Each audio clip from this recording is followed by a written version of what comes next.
साध संगत जी, प्यार से कहना धर्मकार जी। साध संगत जी, आज महाराष्ट्र समागम के दूसरे दिन हम इधर आए हैं और निरंकार प्रभु का जहाँ गुणगान गा रहे हैं, वहीं आज सुबह हम सब ने सेवा दल की रैली रूप में उस एस्पेक्ट का भी आनंद लिया कि किस तरह जो वो सेल्फलेस सर्विस की बात आती है, वो सेवा की आती है। वो जहाँ सेवा दल की वर्दियों में सजे हुए महापुरुष अपने वो चाहे स्किट रूप में थे, चाहे एक्सरसाइज रूप में थे, या और जो भी फॉर्मेशंस और उस तरह के प्रेजेंट कर रहे थे, तो उसके साथ साथ वही भाव दासी ने सुबह भी रखा कि जो सेवा का भाव है वो सिर्फ इधर मौजूद सेवादारों का, जो सेवा दल के हैं, सिर्फ उनका तक ही सीमित नहीं है। वो हर एक जो यहाँ पे आया है और जो किसी कारण समागम पे नहीं भी आ सका, तो वो हर पल वो जो सेवा भाव है वो हर ही ब्रह्म ज्ञानी में रहता है। और दासी जब अभी ये लाइट हाउस की भी देख रही थी वीडियो, तो सारा उस समय का भी याद आ रहा था कि कैसे उस समय भी जो ये सेवा भावना ही है, जो सब महात्माओं को इतने घंटे उन्होंने, और इतनी कंडीशन वो ऐसी थी कि धूप बहुत ही तेज़ थी और इतने घंटे खाली पेट कहीं थे, बीमार भी हो रहे थे, कोई महात्माओं को डिहाइड्रेशन हो रहा था, कोई फेंट हो रहा था, फिर भी वो जो जज्बा रहा उनका सेवा का, यहाँ तक कि एक महात्मा सिर्फ एक टांग थी उनकी और दूसरी स्थान पे वो सिर्फ एक लक्कड़ रख के 7 घंटे हिले तक नहीं उस स्थान से। तो जब ऐसे भाव सेवा के दिखते हैं तो यही दातार से अरदास निकलती है से कि यही जज्बा हम सब के अंदर अंतिम क्षणों तक कायम रहे, कि जिस तरह हम मानवता के लिए किसी भी रूप में अपने आप को अर्पण कर सकें, वो हमारे अंदर ही क्या, बाकी जो भी हमसे कांटेक्ट में किसी भी रूप में आते हैं उनके मन पे भी ये छाप छूट जाए कि किस तरह हम अगर एक इस दुनिया के ही हिस्से हैं, ये मनुष्य रूप का जो जन्म है जो मिला है, उसमें हमें सिर्फ अपने आप को नैरो होके कन्फाइन करके एक स्थान से एसोसिएट करके, या एक जाति पाति या कोई रिलीजन, उससे दायरों से बढ़कर अपने आप को यही मानना है कि जिस तरह ये परमात्मा हर जगह है और हर एक में, छोटे से छोटे तिनके से लेके बड़े से बड़े पहाड़ तक में सिर्फ परमात्मा ही है। तो हम तो एक मनुष्य होने के कारण जो एक सर्वश्रेष्ठ रचना होती है, उसका हमें उस रूप में आने का सौभाग्य मिला है। तो क्यों ना इस जीवन को इतनी निखार दे सके कि जो हम जिस वजह से बने हैं और जो हमारा असली वजूद है उसको हम पहचान सकें और अपने जीवन में एक एक गुण ऐसा कायम कर ले, वो चाहे सीख छोटे बच्चे से मिली हो, चाहे किसी वस्तु से मिली हो या किसी बुज़ुर्ग से मिली हो, कि जो भी किसी माध्यम से भी जो सीख हमें मिल सके, हम ये ना देखें कि सिखाने वाला कौन है, उसका जीवन कैसा है, पर वो क्या शिक्षा दे रहा है, और हम अपने जीवन में वो शिक्षा प्राप्त करने के बाद किस तरह अपने मन को और सुंदर बना सकते हैं, अपनी भावनाओं को और बेहतर कर सकते हैं। उसी तरह दासी ये भाव भी रखना चाहेगी कि हम सब सत्संग में आकर, चाहे जब से भी इस मिशन से जुड़े हों, कोई बाल अवस्था में जुड़ा होता है, किसी का ज़्यादा समय नहीं हुआ होता, कोई सिर्फ सत्संग आता है पर ब्रह्म ज्ञान की दात नहीं प्राप्त की होती, तो अगर हम हर पल ऐसे ही अपने मन में करें कि ये जो मिशन से हम किसी रूप में भी जुड़े हैं, अपना भाव इतना मजबूत रखें कि हमें चाहे कोई कुछ भी बोले, हम अपने आप को बता सकते हैं कि हम सही है कि गलत है, उतना विवेक, उतना चेतनता, उतनी अवेयरनेस हम सब में है कि जो हमें अगर दिख रहा है, महसूस हो रहा है, तो किसी के कुछ भी बोलने से वो चीज़ हमें अपने अंदर ही जब तक पूरे पक्के नहीं होंगे तो हम दूसरों को क्या कुछ बोल पाएंगे। और उसी के साथ साथ जहाँ हम इस रूप में देख ही रहे थे कि सुबह से कितनी ही भाषाओं का, चाहे कोई लखनऊ के महात्मा थे, कोई पहाड़ों से आए थे, कोई भोजपुरी रचना हो रही थी या कविताओं के रूप में, कि कैसे सिर्फ एक जो नाम तो है कि महाराष्ट्र का समागम है, महाराष्ट्र के तो हर जगह से सब महात्मा आए ही आए, पर जो बाकी हिंदुस्तान और विदेश से भी आए हैं और अपनी हाज़िरी उस भाव में दी है, तो ये अगर हम उस तरह कंसिडर करें कि ये एक दुनिया का सैंपल है जहाँ भिन्न भिन्न प्रकार के हम इंसान होते हैं, और यहाँ पे अगर हम इतने प्यार प्रीत निम्रता से अपना समय पूरे इतने घंटे दिन के इतने दूसरों को पहल देते हुए, और अगर यहाँ पे होता है कि सुबह से आके बैठ गए हैं और नहीं उठ रहे, या दूसरों को स्थान देने के लिए हम थोड़े और आगे सरक जाते हैं कि थोड़े और बेशक कंजस्टेड हो जाएं, पर दूसरे को कंफर्ट मिले बैठने का, वो भाव अगर हम सिर्फ इधर समागम तक या सत्संग तक ही सीमित ना रखें, और ये विश्व भर में ऐसे चाहे छोटी छोटी बातें होती हैं, छोटे छोटे जेस्चर्स होते हैं, जिससे हम ये जो एक टर्म सदगुरु बाबा हरदेव सिंह जी और सदगुरु माता सविंदर सिंह जी बताते थे कि ये जो हमारे को चलता फिरता प्रचार का जो टर्म दिया है उन्होंने, कि अगर हमारे जीवन में ज्ञान आने के बाद वो कर्म में ढल जाए, तो फिर हम इस मिशन के लिए चाहे किसी को वैसे दिखाएं या वर्बली कुछ बताएं, उससे अच्छा एक ज़्यादा वो प्रत्यक्ष को प्रमाण क्या वाली जो बात होती है कि सामने उसके साथ जब व्यवहार करेंगे, अगर हम वो सारे गुण हमारे अंदर हैं, तो वो उस तक वो अवश्य ही वो भाव भी पहुँचेगा, और बिल्कुल हूबहू वैसे ही पहुँचेगा कि कितनी सिंपलिसिटी से जो आप सब चाहे कोई भी एस्पेक्ट देखें, जो चारों इधर नज़र भी घूमती है, तो एक्टिविटीज़ के तौर पे चाहे वो लंगर हो रहा है या पब्लिकेशन है या ट्रैफिक कंट्रोल है या कोई भी जो भी एस्पेक्ट्स इधर देख रहे हैं, सब में वो सिंप्लिसिटी भी जहाँ झलकती है, वहाँ जो उनके पीछे छुपा हुआ एक ये निरंकार का जो पहचान है, जो हम सबका एक ब्रह्म ज्ञानी होने के नाते जो कर्तव्य है कि खुद भी इस निरंकार को ना भुलाएं और दूसरों को भी जितने से ज़्यादा कोशिश करके इस निरंकार के दर्शन करा सकें। क्योंकि दुनिया आज चाहे पुरातन सभी कह लें होली बुक्स, होली स्क्रिप्चर्स या कोई भी चीज़ों का उस तरह अध्ययन तो करती है, और वो अध्ययन करना भी चाहिए, वो मुबारक है अध्ययन करना, पर अगर जब तक वो भगवान को पहले परमात्मा के दर्शन करें और फिर वो पुस्तकें पढ़ें, तो सब और ज़्यादा क्लैरिटी से समझ में आता है कि किस तरह हम सिर्फ़ कागज़ पे जो लिखा हुआ है सिर्फ़ उसकी ही बात करने के बजाय अपनी आँखों देखी अपने ऊपर बीती हुई चीज़ को जब जीते हैं तो उसका जो आनंद है वो तो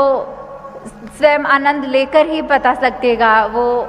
किसी और तरीके से बात से या कोई शब्दों से उस बात का मोल नहीं रह जाएगा। तो दासी आप सबके आगे यही हाथ जोड़कर प्रार्थना कर रही है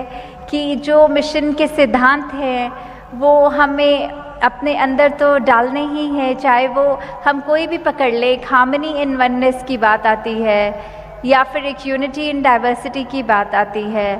तो वो सब तो हम अपने अंदर डालें ही डालें, पर अपने आप को सबसे पहला काम इतना मजबूत कर लें कि जिस तरह से एक घर बनाते हैं तो उसकी नींव बहुत हम जितनी अच्छी उसकी फाउंडेशन को स्ट्रॉन्ग करते हैं तो वो जब हम पक्का कर लेंगे तो हमें पूरा विश्वास होता है कि उसके ऊपर जो भी घर बनता जाएगा वो घर गिरेगा नहीं आराम से। और वैसे ही नींवें हमें अपनी बहुत ही फाउंडेशन स्ट्रॉन्ग करनी है कि उसके ऊपर चाहे हम अपने कर्म रूप से कितने भी ऊंचे हाइट में उठते जाएं, पर वो नींव पक्की होने के कारण ही वो हाइट मिलेगी। और दूसरी तरफ देखें कि जहाँ पे फाउंडेशन ही स्ट्रॉन्ग नहीं होती, वो छोटा सा अर्थक्वेक क्या आ जाए या कोई हवा तेज़ चले, वो बिल्डिंग वहीं की वहीं ढह ढेरी हो जाती है। तो ये अब हम अपने अंदर ही सोचें, विचार करें कि क्या निरंकार को इतना कुछ हमें जो पल पल दे रहा है, हमने वापस क्या करना है। हालांकि हम इस निरंकार के लिए कुछ नहीं कर सकते, हमें तो खुद ही निरंकार ने ही बनाया है। और जो पहले प्रण में भी हमारा तन हो, मन हो, धन, वो सब निरंकार की ही देन है, तो हम उस लिहाजे में तो कुछ भी नहीं दे सकते। पर अगर एक प्रयास रूप में एक अपने अंदर एक वो भावना रख के अगर 1 मिनट के लिए सोचे कि इतना कुछ जो हमें मिला है वो हम अगर वापस भी देना चाहें, तो हम पूरी ये आज प्रण कर लें कि अपने मनों को सबसे पहले साफ करके दूसरे के लिए कोई द्वेष भाव ना रखते हुए जो भी सिद्धांत है, मूल रूप में जो ये मिशन सिखा रहा है, हम पहले खुद सीखें और सीखने के बाद दूसरों में भी कहें। और अब ये इतना समय हो गया है छोटी छोटी चीज़ों पर फोकस करते हुए कि किस तरह जो शुरू से ही दिखाया जा रहा है कि एक गरिमा रूप क्या है, सत्संग की मर्यादा क्या है। और ये बार बार इस बात को रिपीट भी किया जाता है कि किस तरह हमें अगर नमस्कार की लाइनों में चल रहे हैं तो बिल्कुल ही शोर नहीं करना, अपने हाथ ऊपर हिलाने नहीं हैं, या बिल्कुल कोई भी ऐसी चीज़ ना करें, सत्संग में बैठ के बातें ना करें, खाना ना खाएं, कि किसी भी प्रकार किसी भी महात्मा का हमारी वजह से कोई ध्यान अगर भंग होता है या फिर सत्संग में विचार के बाद ही उठकर घरों को रवाना हो जाना सिमरन से पहले, ये ऐसी छोटी छोटी बातें हैं जो अब दासी समझती है कि इतना शुरू से हमें अगर ये शिक्षा मिली है तो अब हम पहली बात वो कर ही क्यों रहे हैं कि स्टेज से बोलना पड़ रहा है कि अब वो ना करें। तो दासी हाथ जोड़ के आप सबके चरणों में विनती रखती है कि प्लीज़ ये मर्यादा हम जो इधर प्रदर्शित आज कर रहे हैं उसको हमेशा हमेशा हर सत्संग रूप में, हर गैदरिंग में कायम रखते चले जाएं। मुंबई शहर जब समागम से पहले पिछले महीने ही दिसंबर में अभी आए और इधर NYS के रूप में सारे यूथ के साथ जो सिंपोजियम का भाग बनने का अवसर मिला, उसी समय साथ में इस समागम की इनॉग्रेशन रूप में जो सेवा शुरू हुई वो भी उस समय भी इधर मौजूद होने का अवसर मिला था। और तभी से दिख रहा था कि आप सब महापुरुषों का इतना जज्बा कि ये जो आज सुंदर रूप इस समागम का दिख रहा है वो इसी जज्बे के कारण है कि कैसे 1 महीने से ऊपर हो गया समय और आप सब इतने अनथक लगे हुए हैं सेवाओं में, चाहे वो आप इधर ही ग्राउंडों में ही तब से काफ़ी महात्मा आप में से रह रहे हैं and day in and day out जिस प्रकार आप सेवा दे रहे हैं, उसी की वजह से अब इतनी जो संगत जहाँ जहाँ तक नज़र जा रही है। और कल भी जैसे ग्राउंडों में जाने का समय लगा तो सब दिखने में ऐसे ही आया कि 1 मिनट के लिए पता ही नहीं लग रहा था कि क्या ये दिल्ली का जो इंटरनेशनल लेवल का समागम होता है वो हो रहा है या सिर्फ ये महाराष्ट्र के लेवल का हो रहा है। आप सब यहाँ पे जब इकट्ठे हुए हैं और सुबह से दोपहर के लगभग 2 बजे से जब से संगत चल रही है, इतने मर्यादित रूप में बैठकर जो इस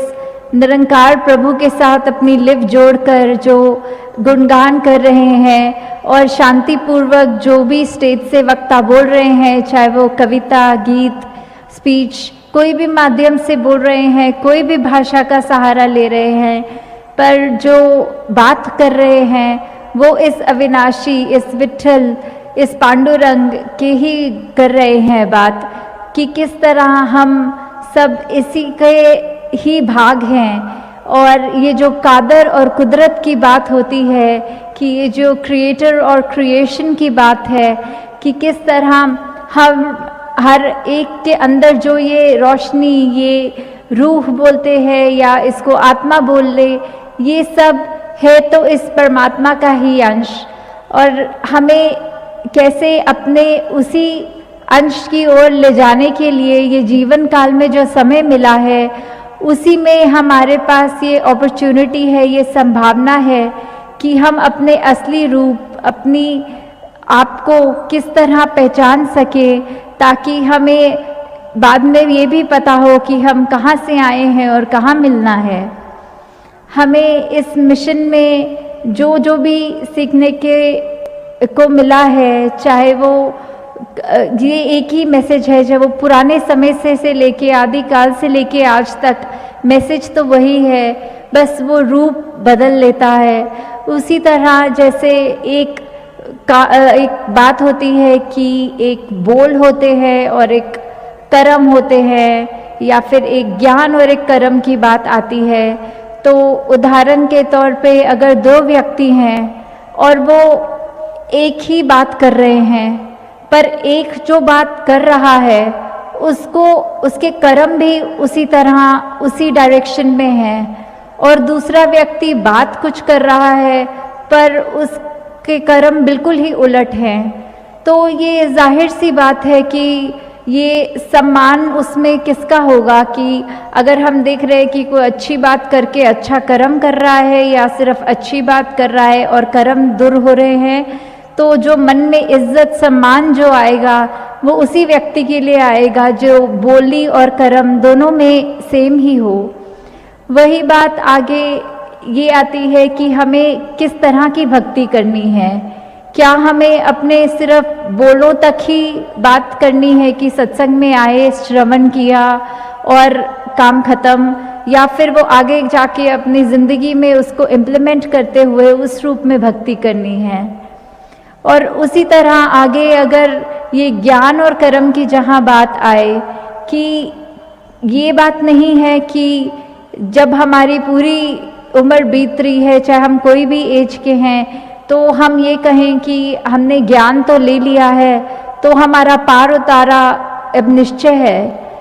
पर बात तो ये है कि ज्ञान तो भक्ति की पहली सीढ़ी है।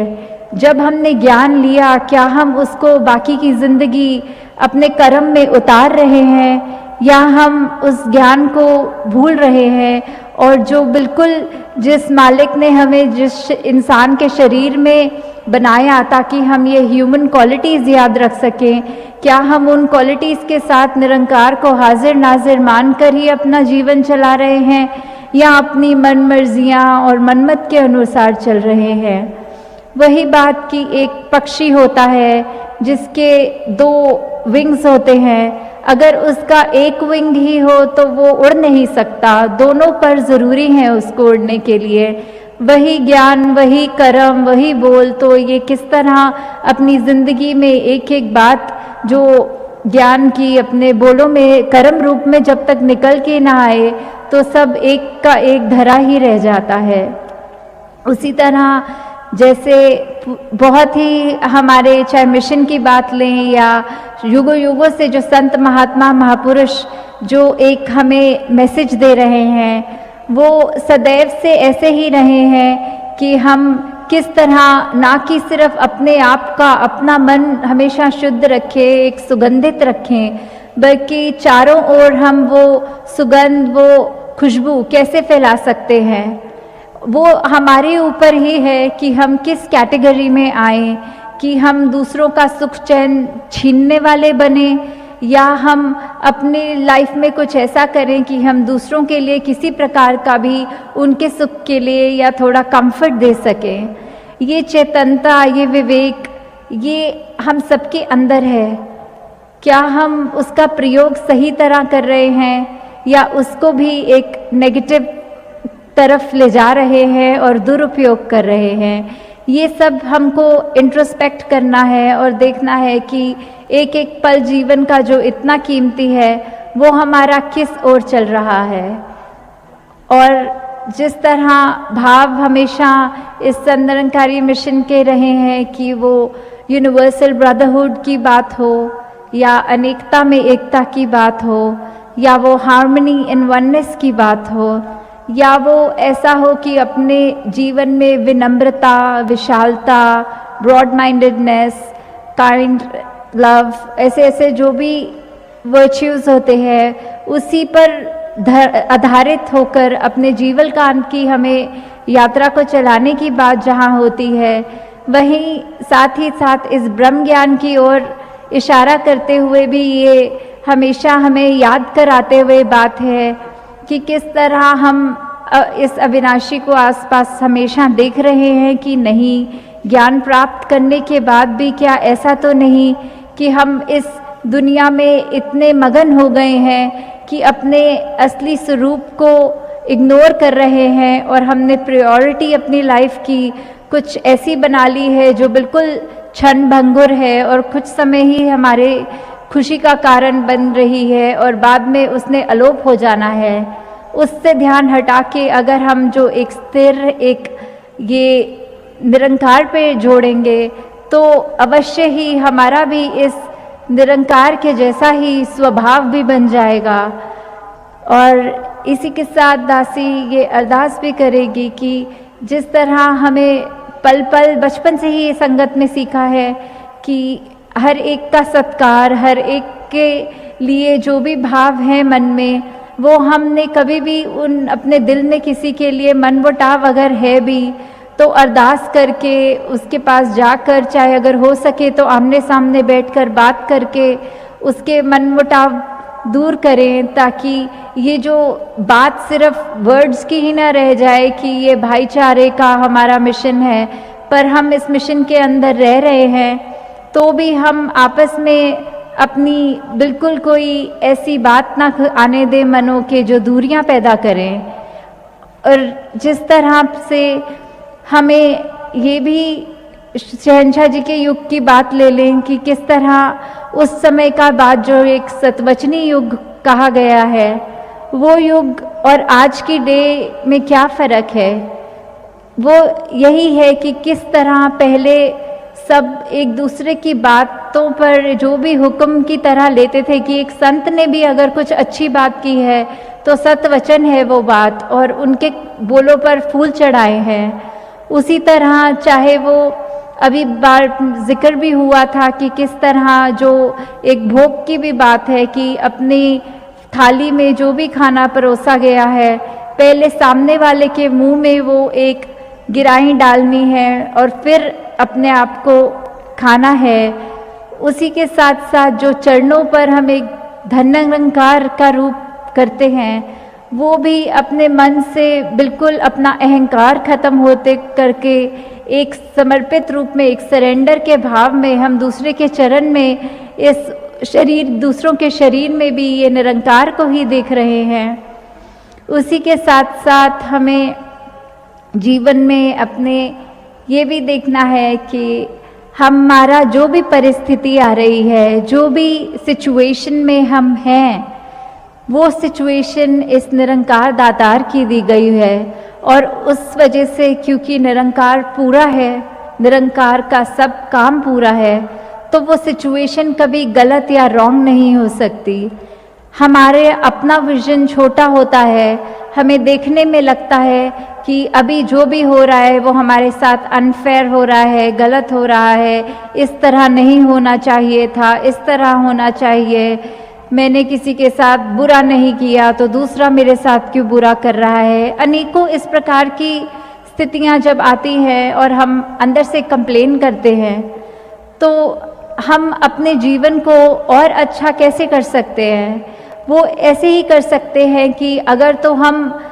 सेम सिचुएशन अगर दो लोगों की है, एक उसी में कंप्लेन कर रहा है और दूसरा इंसान सेम स्थिति में निरंकार का शुक्राना कर रहा है कि निरंकार शुक्र है अभी स्थिति इतनी है, नहीं तो मेरे को आप किस किस चीज़ों से संभाल रहे हो सकता है स्थिति और ज़्यादा बिगड़ सकती थी। तो ऐसे ही भाव, ऐसे ही शुक्राना मन में रखते हुए पल पल बस बिल्कुल भी 1 मिनट के लिए भी ये नहीं सोचना कि कई बार ये भी देखा गया है कि